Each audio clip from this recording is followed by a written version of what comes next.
손흥민은 브렌트포드전에서 득점을 하지 못했지만 최우수 선수로 뽑혔습니다. 손흥민이 없었다면 결코 승리하지 못했을 정도로 종횡무진 맹활약을 했기 때문입니다. 분명한 통계와 기록으로 확인되었기 때문에 축구 매체들과 언론들도 최고 평점과 극찬을 쏟아냈습니다. 하지만 일부 매체는 돌변하는 것이 부담스러웠는지 황당한 최저평점을 부여했습니다. 손흥민에 대해 브렌트포드전에서 주장 손흥민은 휴식하는 날이었다라는 주장까지 했습니다. 경기장에서 뛰어야 하는데 손흥민이 휴가를 즐기는 듯이 아무것도 안 하고 푹 쉬고 있었다라고 평가한 것입니다. 제정신이 아닌 평가를 영국의 유력 매체들이 버젓이 하는 것이 놀라울 정도입니다. 축구 통계 매체들의 정확한 평점과 비교하면 지극히 인종차별적인 무례한 평가입니다. 브렌트포드전 이후 황당한 상황이 계속되고 있습니다. 토트넘이 호스퍼 스타디움에서 열린 리그 5라운드에서 브렌트포드의 3대1 승리를 거두었습니다.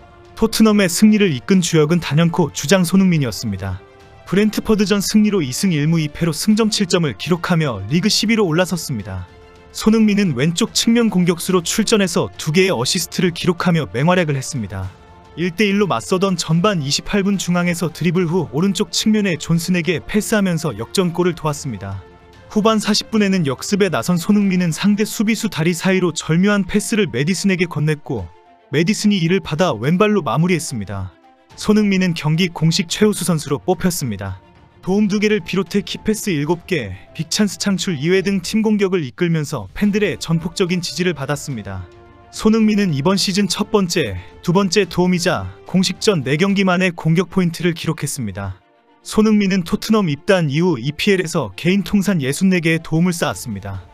EPL 공식 스탯센터에 따르면 손흥민은 데런 앤더튼의 68도움에 팀 최다 도움 2위로 올라섰습니다. 앤더튼과 차이는 불과 4개여서 올 시즌 내로 역전이 가능할 전망입니다. 유럽 무대 전체를 기준으로는 손흥민의 개인 100호 도움이 이날 작성되면서 101호 도움으로 마무리되었습니다. 손흥민의 활약이 분명한 수치와 결과로 확인이 되었기 때문에 축구 통계 매체와 언론에서는 손흥민에게 최고의 평점을 부여했습니다. 소파스코어는 손흥민과 메디슨에게 팀 내 최고 평점인 8.7을 매겼고 풋몹은 팀 내 최고점인 9.0을 부여했습니다. 손흥민의 평점은 메디슨과 도미닉 솔랑케, 존슨보다 높았고 양팀 통들어도 가장 높은 평점을 부여했습니다.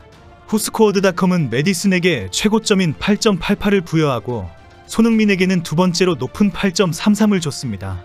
손흥민에게 유독 박한 풋볼 런던에서는 메디슨이 평점 10, 손흥민은 벤탄쿠르의 9점에 이어 세 번째로 높은 평점 8을 받았습니다.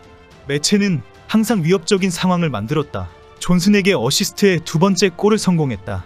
메디슨에게 완벽한 패스를 건넸다고 평가했습니다.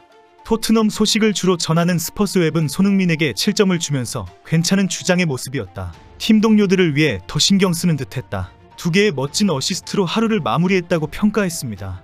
현재 소셜미디어에서는 손흥민이 혼자서 기회 창출을 7번이나 했다는 사실이 큰 화제가 되고 있습니다.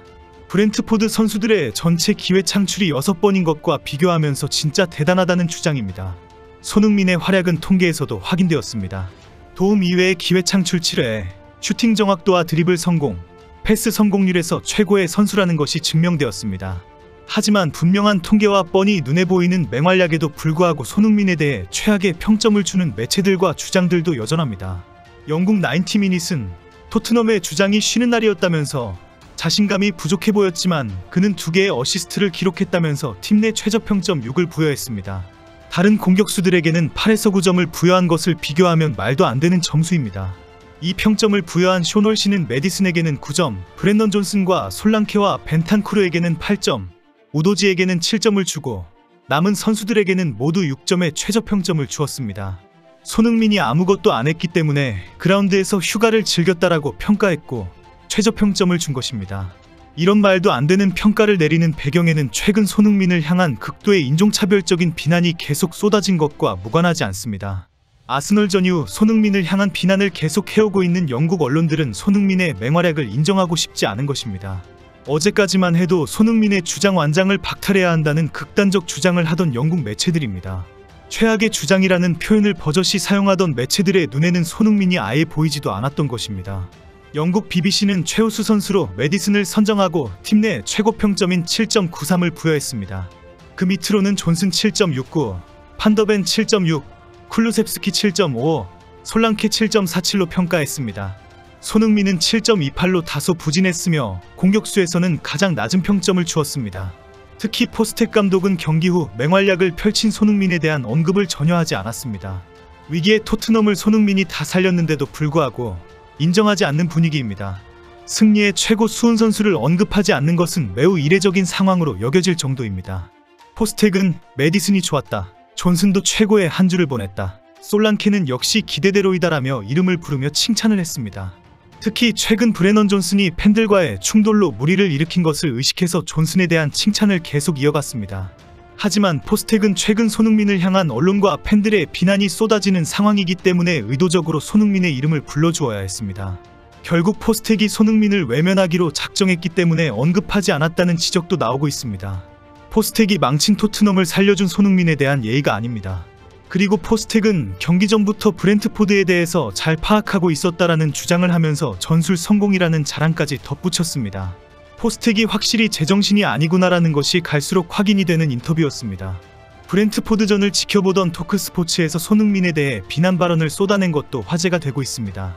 토크스포츠가 중계화면에서 손흥민 축출에 대한 대화만 따로 유튜브에 올렸기 때문입니다. 제이미 오하라도 출연해서 하루라도 빨리 토트넘에서 손흥민을 빼내야 한다라는 대화를 했습니다. 당시 경기가 1대1로 진행이 되던 중이었기 때문에 손흥민의 2개의 어시스트가 나오기 전이었습니다. 손흥민의 맹활약을 보기도 전에 손흥민에 대한 뒷담화로 침 튀기고 있던 대화를 한 것입니다. 현재 이 영상에는 손흥민을 존중해라라는 팬들의 비난이 올라오고 있습니다.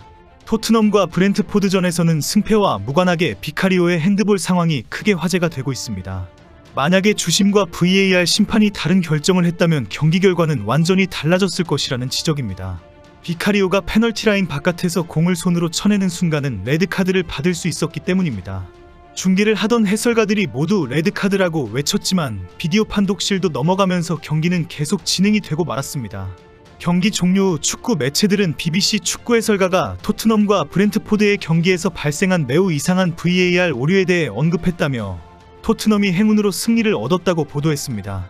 맨시티에서 뛰었던 네둠 오노와는 BBC와의 인터뷰에서 비카리오가 골지역에서 나와 공을 터치하려는 3번의 시도를 했다. 3번째 터치는 보이는 각도에 따라 달리 보일 수 있지만 어떤 각도에서는 박스 밖에서 터치했다고 볼 수 있다. 레드카드가 될 만한 장면이다라고 지적했습니다. 만약 비카리오가 핸드볼 파울로 레드카드 퇴장을 당했다면 토트넘의 역전승은 불가능해졌을 가능성이 있다는 주장도 나오고 있습니다.